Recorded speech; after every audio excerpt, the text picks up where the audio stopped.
میں اندر سے کافی پریشان ہوں، گستاخیوں کی گستاخیاں ہو رہی ہے،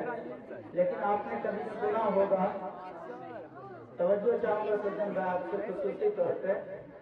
کبھی آپ نے سنا ہوگا دو لوگ ہوتے ہیں، وہ دو لوگوں کی کبھی زیادہ ویلو نہیں دیتے ہیں۔ ایک دوست کی زیادہ مطلب ویلو نہیں کہ نہیں دوست آیا دوست ایسا نہیں کریں گے۔ ایک بیوی ہوگی، کتنا بڑا مہان ہوگا اس کا شوہر، وہ شوہر کو شوہر سمجھ شوہر ہے، اور کیا شوہر ہے۔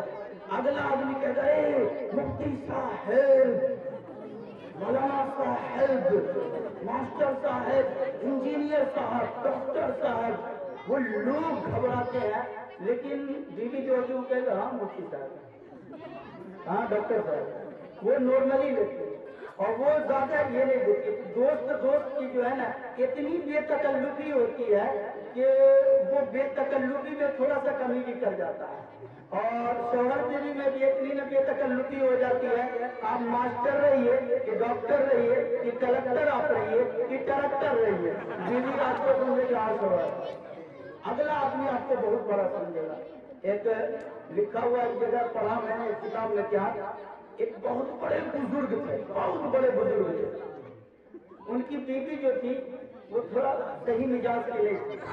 وہ ایک دن تانا دینے لگی، کیا تم کیا بزرگ رہو گے، تم لوگ بزرگ تو دیکھو پھلنا کو دیکھو، بزرگ تو پھلنا کو دیکھو، بزرگ تو ان کو دیکھو، بزرگ تو ان کو دیکھو، تم کیا بزرگ ہے۔ حالانکہ یہ بہت بڑے بزرگ تھے، دنیا ان پہ رشک کرتی تھی، اس کے باوجود بیوی کہنے لگی کہ آپ کیا رہیے گا، تو شوہر کہنے لگا وہ بزرگ صاحب کہے کوئی خاص بات ہے کیا، کہ کوئی ہم سے بھیڑی آدمی بزرگ کو تم دیکھ لیے کیا، کہنے لگے تو میں دیکھی ہوں آج ایک بزرگ سے کوٹ اوپر اڑتے ہوئے جا رہے تھے ہوا میں، تو شوہر کہنے لگا قسم سے پگلی ہم ہی تھے، وہ ہم ہی تھے، بیوی کہہ رہے اس لیے ہلکا ٹیڑھا ہوئے تھے۔ تو یہ وہ کتنا بزرگ بن جائیے گا، ایک نئے وہ پوائنٹ نکال کے آپ کو گرا دے گی، لیکن ہمارے دوستی میں تھوڑا زیادہ بے تکلفی ہے، اس لیے میں نے چاہا انشاءاللہ ناراض تو نہیں ہوں گے، کافی تعلق رہا، محبت رہی، اور کافی دنوں تک پڑھنا لکھنا ساتھ میں رہا، ابھی بھی رابطہ رہا، اس لیے میں چاہا کہ ہمارے سارے بچوں کا پروگرام دیکھیے لیجیے، اور اس کے بعد ہی انشاءاللہ وہ بھوجنالیہ کا کاروائی شروع کیا جائے گا۔ اب انشاءاللہ ہم آپ کی گفتگو سنیں گے، اب آپ جانیے اور پیٹ جانیے۔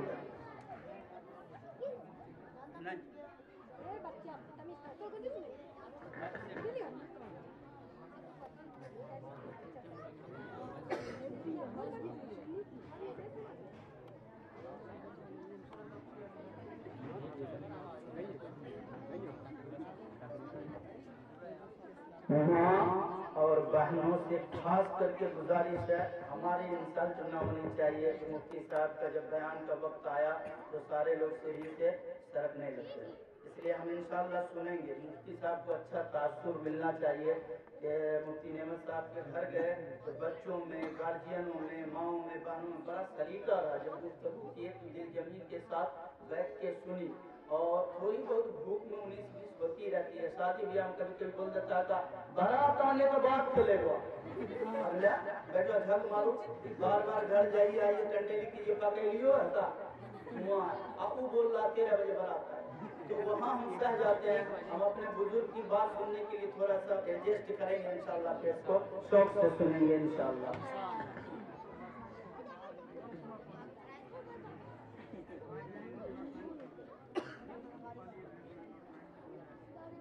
السلام علیکم ورحمۃ اللہ وبرکاتہ۔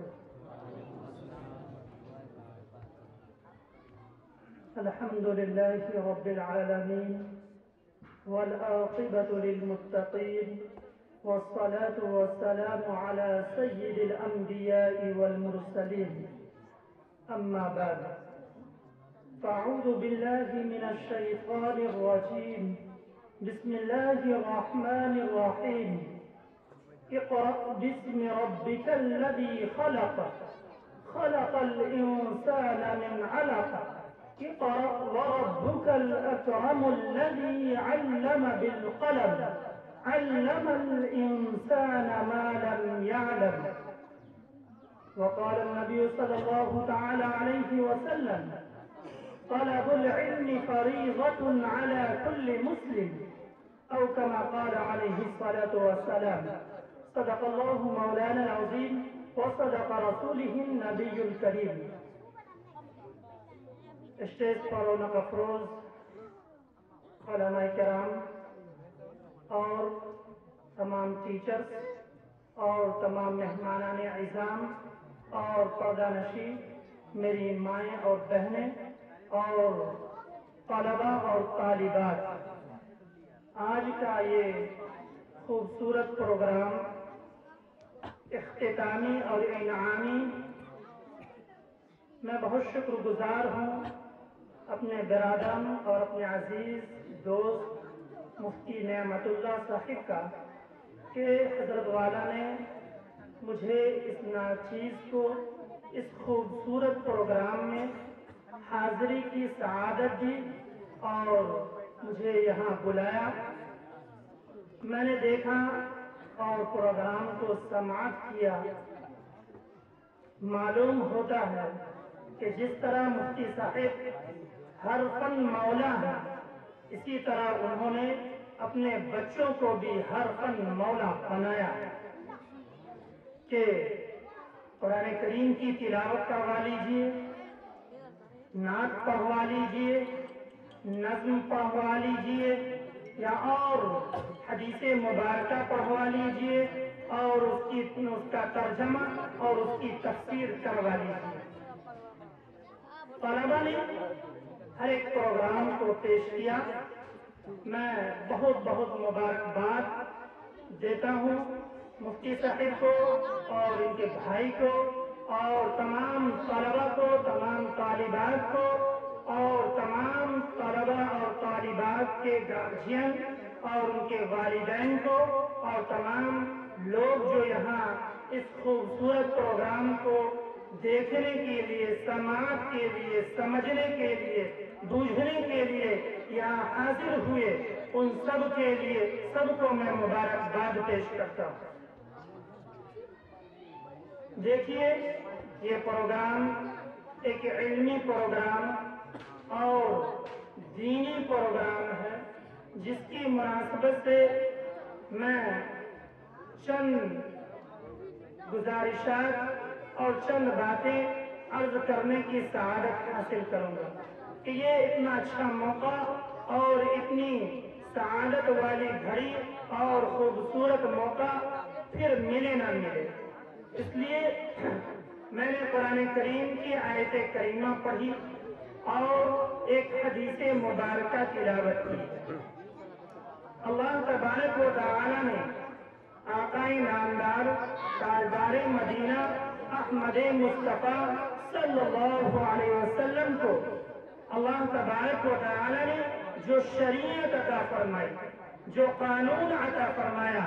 جو دستور عطا فرمایا اور جو کتاب قرآن کریم عطا فرمائی، وہ سب سے اعلیٰ ہے، وہ سب سے افضل ہے اور وہ سب سے عرفہ ہے. اللہ تبارک و تعالی نے حضور پاک صلی اللہ علیہ وسلم کو تمام زندگی گزارنے کا نمونۂ حیات اور دستور حیات عطا فرمایا ہے اور تمام زندگی کے ہر موڑ میں، ہر پہلو میں اور ہر منٹ اور ہر سیکنڈ اور ہر مقام پر اللہ تبارک و تعالی نے شریعت محمدیہ کے ذریعے سے رہبری اور رہنمائی فرمائی ہے اس امت کی اور اس امت کے تمام افراد کی، مردوں کے لیے بھی، عورتوں کے لیے بھی، بچوں کے لیے بھی، بچیوں کے لیے بھی، تمام لوگوں کے لیے اللہ تبارک و تعالی نے محمد رسول اللہ صلی اللہ علیہ وسلم کی شریعت کے شکل میں ایک پیغام اور ایک مشن اور ایک تعلیم اور ایک دستور، ایک قانون دیا ہے، جو قانون اور جو دستور اور جو پیغام قیامت تک رہنے والا ہے، قیامت تک باقی رہنے والا ہے۔ اب کوئی نبی نہیں آئے گا، اب کوئی رسول نہیں آئے گا، اب کوئی کتاب نہیں آئے گی، اب کوئی شریعت نہیں آئے گی، اب صرف اور صرف میرے محمد رسول اللہ صلی اللہ علیہ وسلم کی شریعت چلے گی، قانون چلے گا، دستور چلے گا، اور یہی کتاب قرآن کریم قیامت تک چلتی رہے گی اور قیامت تک باقی رہے گی۔ اسی قرآن کریم کیا جب اللہ تبارک و تعالی نے نزول فرمایا ہے، اور قرآن کریم کو جب اللہ تبارک و تعالی نازل کرنا شروع کرتا ہے محمد رسول اللہ صلی اللہ علیہ وسلم کے قلب اطہر پر جب نازل فرمانا شروع کرتا ہے اللہ تبارک و تعالی، تو اللہ تبارک و تعالی سب سے پہلی وحی اور سب سے پہلی قرآن کریم کی آیت اور سب سے پہلا اپنا پیغام جو نازل کرتا ہے اللہ تبارک و تعالی، وہ یہی آیت کریمہ اقرأ بسم ربک الذی خلق خلق الانسان من علق اقرأ وربك الاکرم الذی علم بالقلم علم الانسان ما لم يعلم۔ یہ آیت کریمہ اللہ تبارک و تعالی نے سب سے پہلے نازل فرمائی اور پیغام دیا کہ دیکھو اللہ تبارک و تعالی سب سے پہلے کوئی پیغام دے رہا ہے، محمد رسول اللہ صلی اللہ علیہ وسلم کے ذریعے سے کوئی احکام نازل کر رہا ہے، کوئی حکم دے رہا ہے، کوئی آرڈر دے رہا ہے، تو سب سے پہلے کون سا آرڈر ہے، کون سا پیغام ہے؟ پڑھنے کا آرڈر دیا، تعلیم حاصل کرنے کا حکم دیا، ایجوکیشن حاصل کرنے کا پیغام دیا کہ اے امت محمدیہ کے ماننے والے لوگوں، دیکھو تعلیم حاصل کرو، ایجوکیشن حاصل کرو اور علم حاصل کرو۔ علم ہی ایک نور ہے، علم ایک روشنی ہے، جو علم جو ہے انسان کو راہ دکھاتی ہے اور انسان کو چلنے کا، جینے کا طریقہ ہوتا ہے۔ اللہ کے رسول صلی اللہ علیہ وسلم کے اوپر اس وحی کو نازل فرما کر اللہ تبارک و تعالی نے امت محمدیہ کو اور امت محمدیہ کے ذریعے سے تمام انسانوں کو اور انسان کے دنیا کے رہنے والے تمام لوگوں کو یہ پیغام دیا کہ علم حاصل کرنا سب سے ضروری ہے، سب سے پہلا کام جو ہے وہ علم حاصل کرنا۔ اس امت کو اللہ تبارک و تعالی نے علم والی امت بنایا، ایجوکیشن والی امت بنایا، اعلیٰ امت بنایا۔ کیوں؟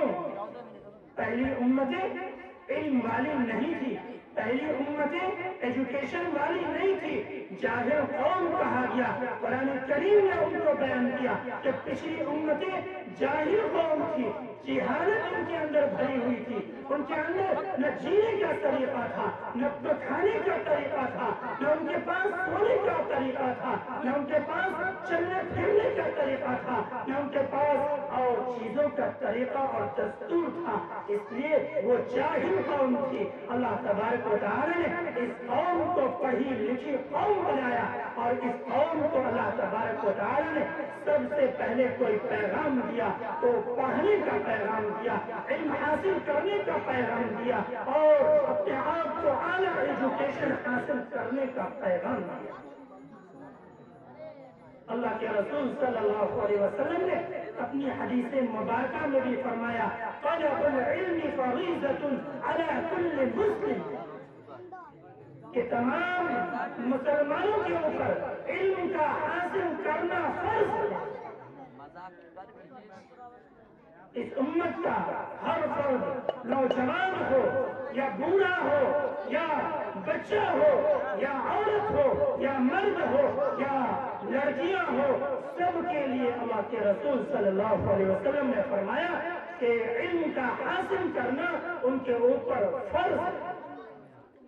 جس طرح نماز فرض ہے، روزہ فرض ہے، حج فرض ہے، زکات فرض ہے، اللہ کے رسول صلی اللہ علیہ وسلم نے فرمایا کہ ان کے اوپر علم کا حاصل کرنا بھی فرض۔ فرض کا مطلب یہ ہوتا ہے یہ نہیں کہ اگر ہم نے علم حاصل کر لیا تو اچھی بات ہے، سبحان اللہ، لیکن اگر ہم نے حاصل نہیں کیا تو کوئی بات نہیں ہے، کوئی نقصان نہیں ہے، کوئی گناہ نہیں ہے۔ نہیں، فرض کا مطلب یہ ہے کہ ہر حال میں تمہیں اسے کرنا ہے۔ نماز فرض ہے تو نماز تمہیں پڑھنی ہے، ہر حال میں پڑھنی ہے۔ اگر تم نے نماز نہیں پڑھی تو تمہیں گناہ ہوگا، عذاب ملے گا، دنیا کی زندگی بھی تمہاری برباد ہوگی اور آخرت کی زندگی بھی برباد ہوگی۔ زکات فرض ہے تو ہر حال میں تمہیں زکات دینی ہے۔ روزہ فرض ہے تو ہر حال میں تمہیں روزہ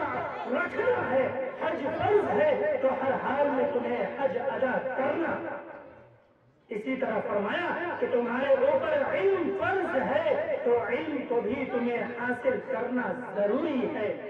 اگر تم نہیں حاصل کرتے ہو تو تم گناہ گار ہوگے، اللہ کے پکڑ کے اندر آؤ گے، اللہ کے عذاب کے اندر گرفتار ہو جاؤ گے۔ فرض کا مطلب یہ ہے۔ اور فرمایا اللہ کے رسول صلی اللہ علیہ وسلم نے کہ تم علم حاصل کرو، علم حاصل کرو اپنی ماں کے گود سے لے کر قبر کی گود تک۔ اطلبوا العلم الى المهد الى اللحد او كما قال عليه الصلاة والسلام، کہ علم حاصل کرو تم ماں کی گود سے لے کر قبر کی گود تک، یعنی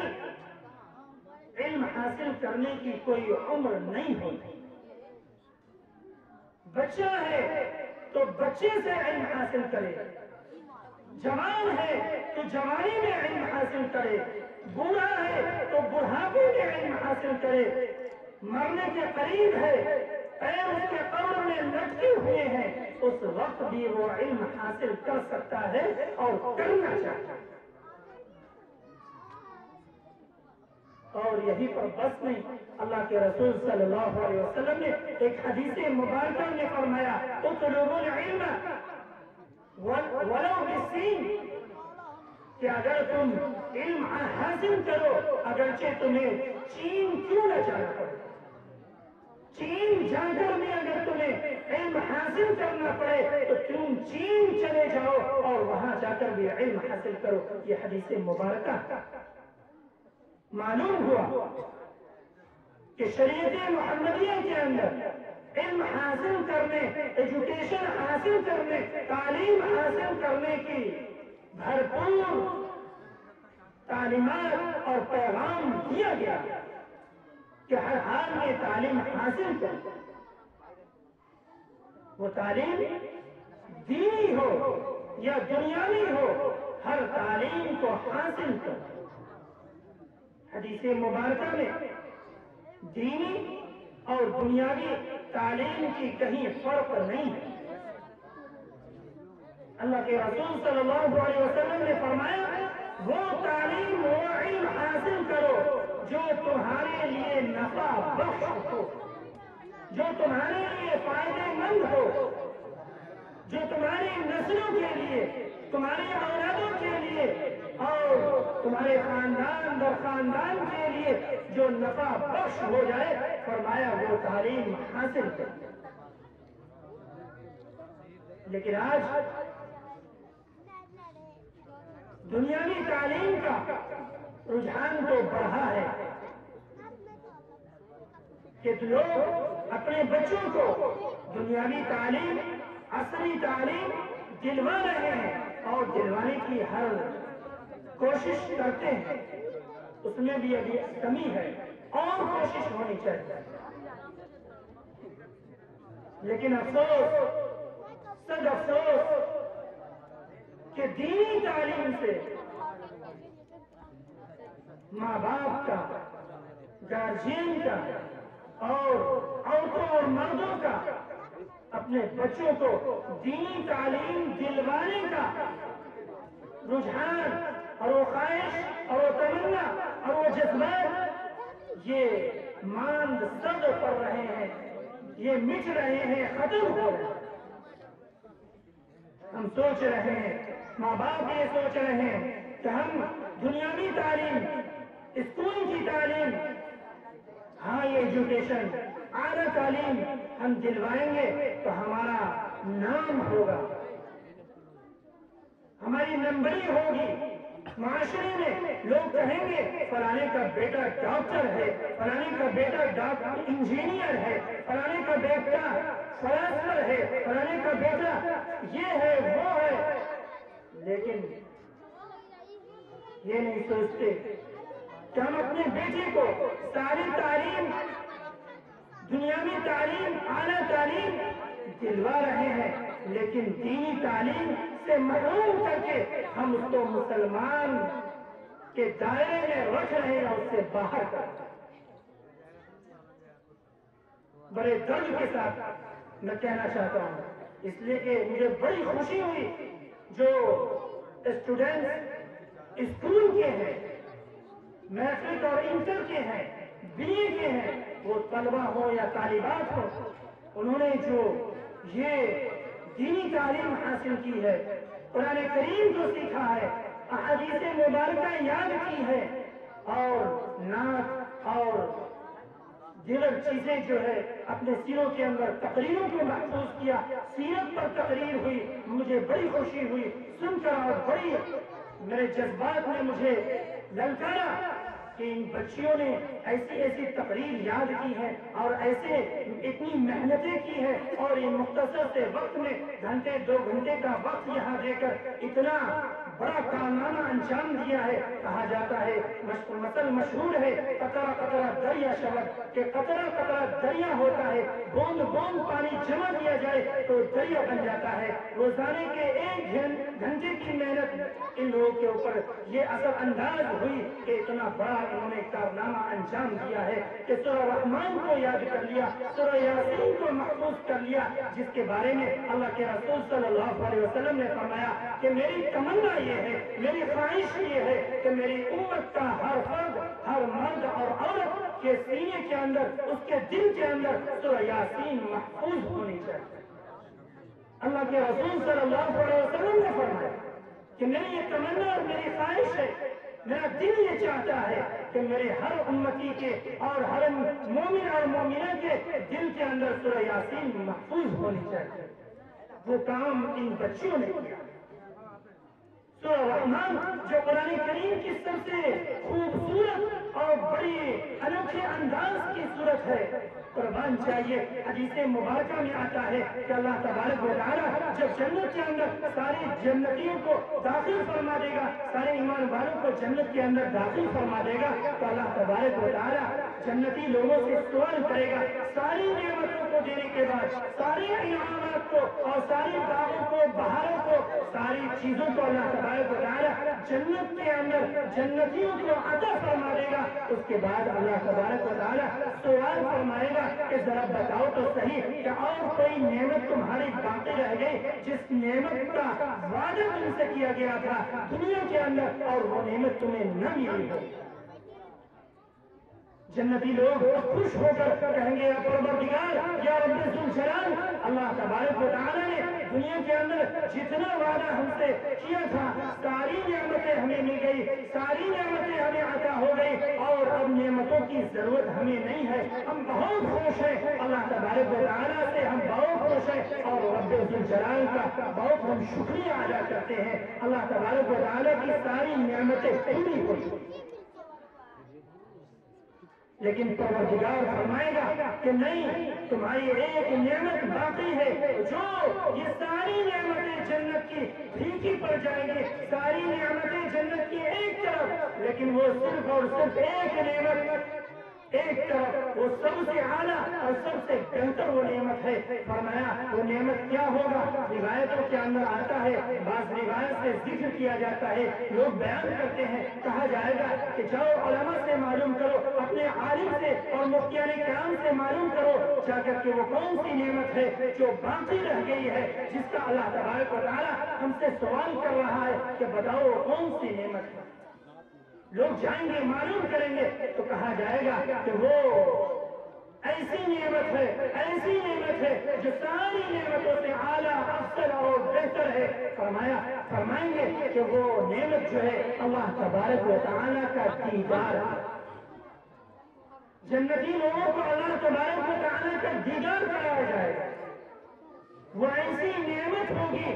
کہ جب بندہ مرد اور عورت مومن اور مومنہ جب اللہ تبارک و تعالیٰ کا جنت کے اندر دیدار کریں گے تو دنیا کی بلکہ جنت کی بھی ساری نعمتوں کو بھول جائیں گے اور صرف اللہ تبارک و تعالیٰ کو ایک نظر میں ٹکٹکی لگا کر 40,000 سال تک دیکھتے رہیں گے. تو فرمایا کہ اس وقت اللہ تبارک و تعالیٰ پھر جب اپنا دیدار فرما دے گا اس کے بعد اللہ تبارک و تعالیٰ قرآن کریم کی وہی خوبصورت سورۃ الرحمن اللہ تبارک و تعالیٰ خود تلاوت فرمائے گا اور اللہ تبارک و تعالیٰ خود اپنی آواز میں اپنے بندے کو اللہ تبارک و تعالیٰ قرآن کریم کی اس سورت کی تلاوت اللہ تبارک و تعالیٰ فرما کر تمام جنتی لوگوں کو اللہ تبارک و تعالیٰ سنائے گا. اور ایسی نعمت ہوگی اور اتنا جنتی لوگوں کو مزہ آئے گا کہ جنتی لوگ ساری نعمتوں کے مزے کو بھول جائیں گے اور ساری جنت کے نعمتوں کا مزہ پھیکا پڑے گا.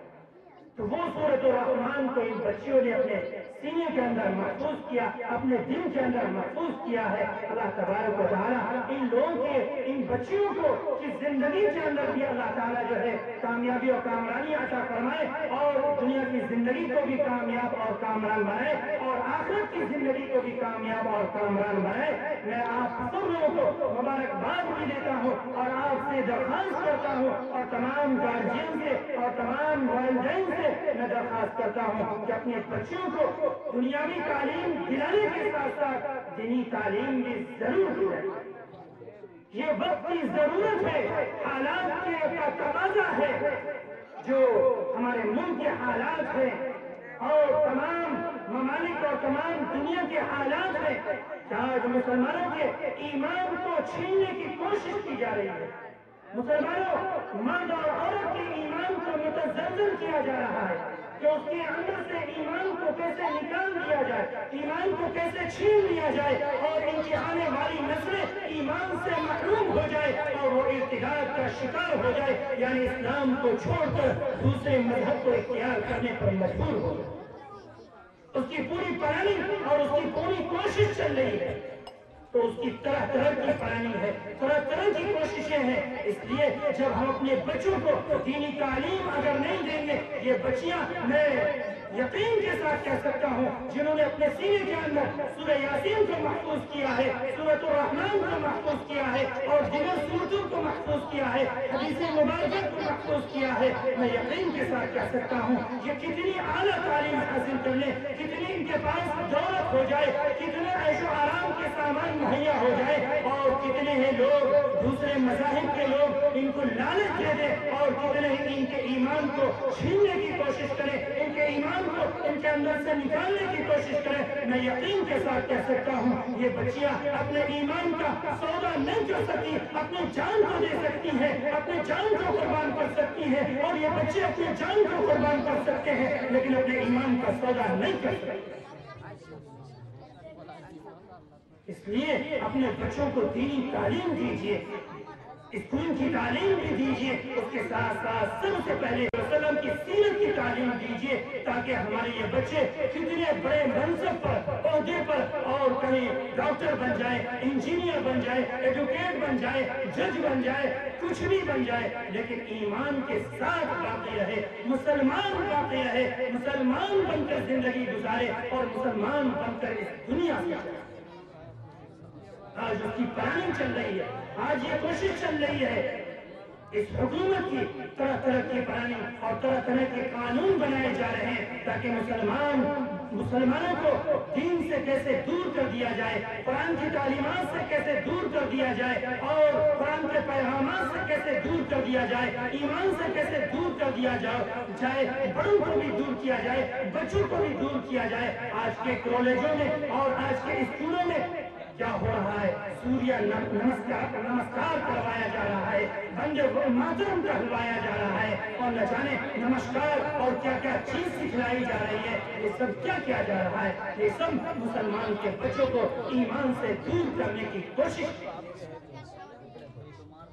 آپ کو معلوم نہیں ہوگا، ابھی ایک قانون پاس ہوا ہے کہ 3 سال کا جو بھی بچہ ہو جائے گا، وہ بچی ہو یا بچہ، لڑکا ہو یا لڑکی، 3 سال کا جیسے ہی ہوگا اسے اسکول میں ایڈمیشن کروانا لازم اور ضروری ہے، اسے اسکول بھیجنا پڑے گا۔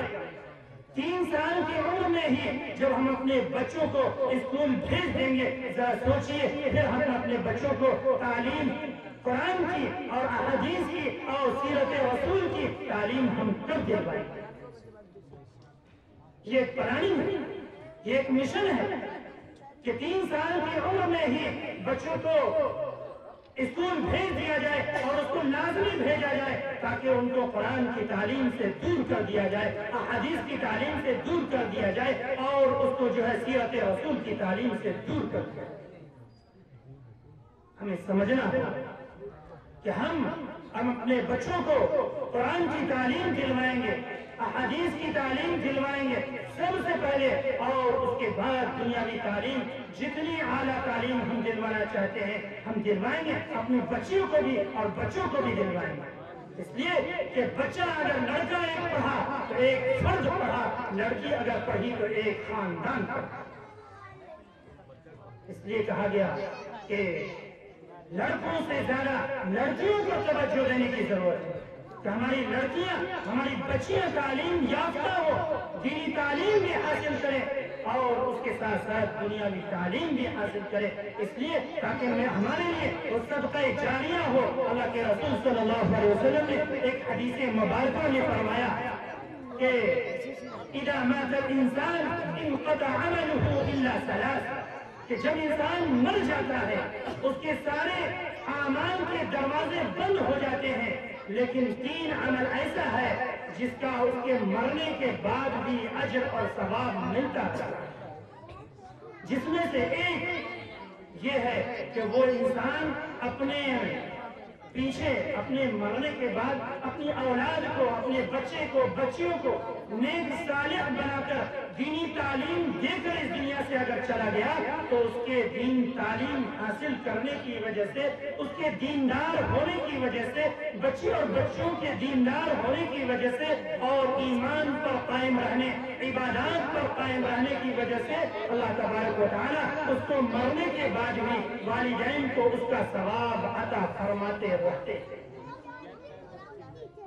اور ایک حدیث مبارکہ میں اللہ کے رسول صلی اللہ علیہ وسلم نے بڑی خوبصورت حدیث مبارکہ بچیوں کے تعلق سے فرمایا کہ دیکھو، جس کے بعد اللہ تبارک و تعالیٰ نے جس کو 3 بیٹیاں عطا فرمائی اور اس نے اس کی صحیح تعلیم اس کو دی، صحیح تربیت کی، صحیح پرورش فرمائی اور فرمایا کہ وقت پر اس کا نکاح کرا دیا، فرمایا کہ وجب لہ الجنہ، اس کے اوپر جنت واجب ہے۔ 3 بچیوں کے بارے میں اللہ کے رسول صلی اللہ علیہ وسلم نے فرمایا۔ صحابہ کرام نے فوراً سوال کیا، یا رسول اللہ صلی اللہ علیہ وسلم، اور جس کو اللہ تبارک و تعالیٰ نے 2 ہی بچی، 2 بیٹی عطا فرمائی ہو اور